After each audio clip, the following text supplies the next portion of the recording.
Akam jirtan kabajamtoota fi jaalatamtoota maatiiwwan chaanaalii Birraa Inspire. Hulaa takka hanga yoomii dadhabuu qabna. Dhodhooyinee yoo nurraa banamuu diddee hoo maal godhuu qabna? Waan jiru irratti viidiyoo takkaan isiniif dhufeetiin jira. Hanga dhuma viidiyoo kanatti na faana tura. Kanneen haaraa taatan subscribe godhaa. Maatiiwwan chaanaalichaa ammoo like fi share godhuu hin dagatinaa.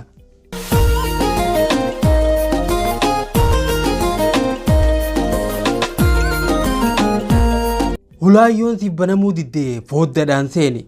Hulaan ati dadhaa jirtu tun hulaa banamtu moo hulaan banamne ta'uu ishii xiqqoo dhaabbadhuuti itti yaadi.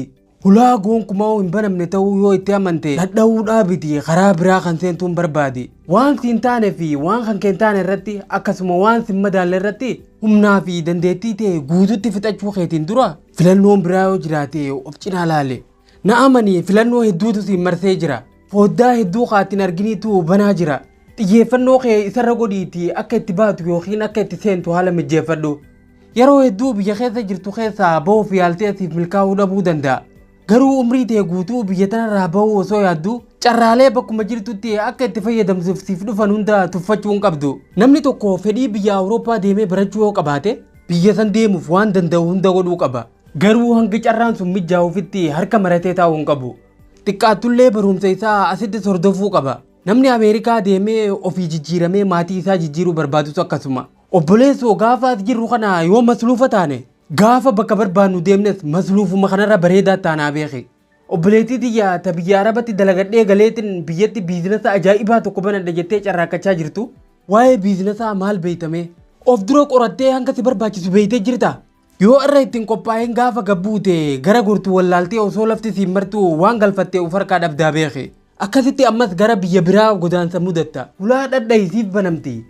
Yoo dadhabde ammoo fooddaadhaan seeni. Yoo fooddaan qabaanne achi siqiitii hulaa biraa dhadhahi.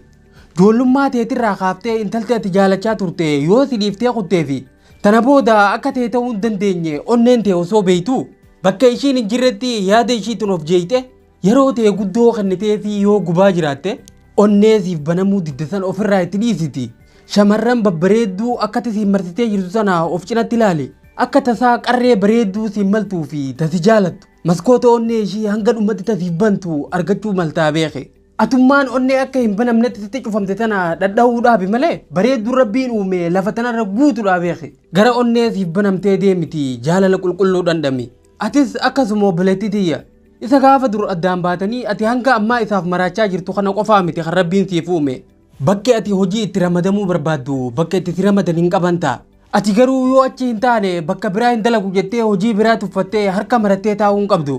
Hulaan bakka ati hojjechuu barbaaddu yoo sitti cufamte bitaaf mirga kee sirriitti ilaali. Dalagaan san caaltu fooddaa ishii siif bantee jiraachuutu mala. Ilmoo dhaluudhaaf yeroo hedduu yaaltee dhabde ta'a. Siif milkaa'uu dhabuun garuu ati ilmoo hin argattu jechuu miti. Daa'ima hulaa gadaamessa irraa dhabde kana hulaa mana guddifacharraa argachuu dandeessa. Guddifachaan arra faranjoonni ittiin beekaman kun barra kan Oromooti. Jaartiin tiyya daa'ima naaf hin kenne jettee kan boochuu fi kan ilaaltu yoo ta'e ilmoo sin beeyneef osoo hawwitu ishii si beeytu fi atis beeytu jaalala qulqulluu siif kennitee si tajaajiltu jaartii ta'e dhabda. Bultiin hedduun kan diigamte waan argachuu hin dandeenye osoo barbaadaniiti. Daa'ima ta'uun kee, dubartii ta'uun kee, qaamaa irrachuun kee, dullacha yookaan dullattii ta'uun kee fooddaa akka hin agarre si godhuu gonkumaa hin danda'u. Fooddaan filannoo jireenya keetii ta'e kan biraa hanga ati itti fayyadamtu banamee si eeguu jira. Fooddaan yeroo baatu garuu akka hulaa sanitti siif mijaa'uu dhabuutu mala. Yeroo bahuudhaaf yaaltu fooddarraa lafatti kufuu dandeessa. Qaamni keetis qunca'ee sosolloquu danda'a. Wanni nama gammachiisu garuu bakka itti hidhamtee turterraa bilisa ta'uu keeti. Sammuun ta'e boqonnaa argatti. Na amanii erga fooddaadhaan baatee booda waa'ee qunca'uu fi sosolloquu qaama keetii hin yaadattu. Sababni isaa gammachuun ati argatte waan caaluuf waan dhabde yaadachuudhaaf yeroo hin qabdu. Hulaan banamne osoo tumtuu harki si madaa'urraa fooddaadhaan utaalee qofii seenitii godaannisa xiqqaa badhaasa guddaa fi gammachuu qalbii waliin argadhu. Yeroo mijaawaa qofan eegin. Yeroo mijaawaa uumuudhaaf yaali malee. Sa'a ammaa tanarraa jalqabii hulaa siif banamuu didde hunda sirriitti addaan baasii ilaali. Yeroo hedduu wanni yaaltee siif milkaa'uu didde hoo maali? Yeroo hedduu humnaa fi maallaqa kee kan si jalaa fixe hoo maali? Egaa waan itti jirtu milkeessuudhaaf karaa ati imalaa jirtu sirriitti ilaali adeemsa kee sirreessi. Fincaan kee hedduu si muddee si jarjarsurraa kan kee harkaan qabattee gara mana fincaanii akkuma qajeelteen hulaan cufaadha. Yeroo dhodhooytu sagalee namaa jira jedhu dhageesse.